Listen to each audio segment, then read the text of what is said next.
জুৰিয়াৰ গৰাচান হত্যাকাণ্ডৰ আজি ৯ দিন। আজিও হত্যাকাণ্ডৰ ৰহস্য ভেদ কৰাত ব্যৰ্থ অসম আৰক্ষী।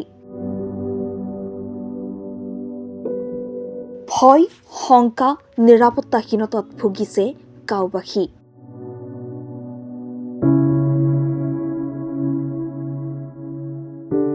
জুৰিয়াৰ গৰাচানত সংঘটিত হোৱা লোমহৰ্ষক হত্যাকাণ্ডৰ আজি ৯ দিন।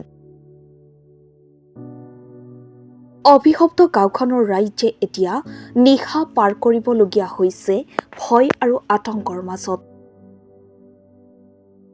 পুৰুষ নাথাকিলে দিনতে ঘৰত তলা মাৰি ঘৰৰ ভিতৰতে থাকে মহিলাসকলেও।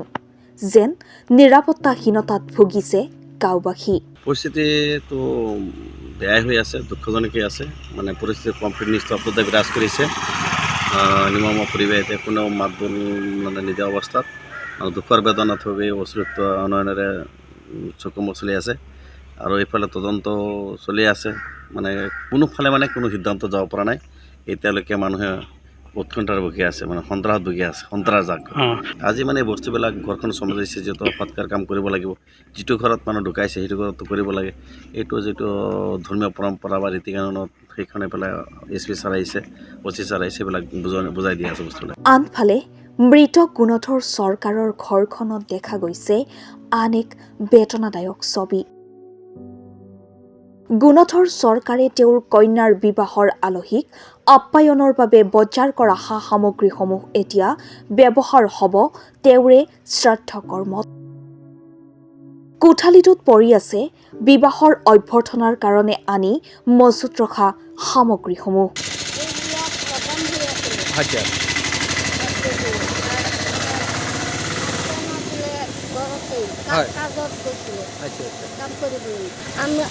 তিনিজনী মানুহ আমৰা ভয়তো লাগিব। আমাৰ তাৰ পৰা মানুহ ইয়াত আমাৰ ঘৰত আহে, আমিও যাওঁ তাৰ ঘৰত।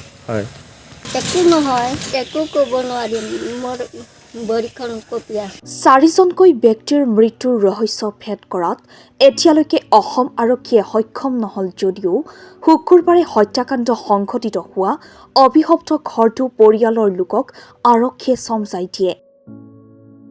উল্লেখযোগ্য যে হত্যাকাণ্ড সংঘটিত হোৱাৰ পিছৰ পৰাই আৰক্ষীয়ে হত্যাকাণ্ড সংঘটিত হোৱা অভিশপ্ত ঘৰখন চিল কৰি ৰাখিছিল।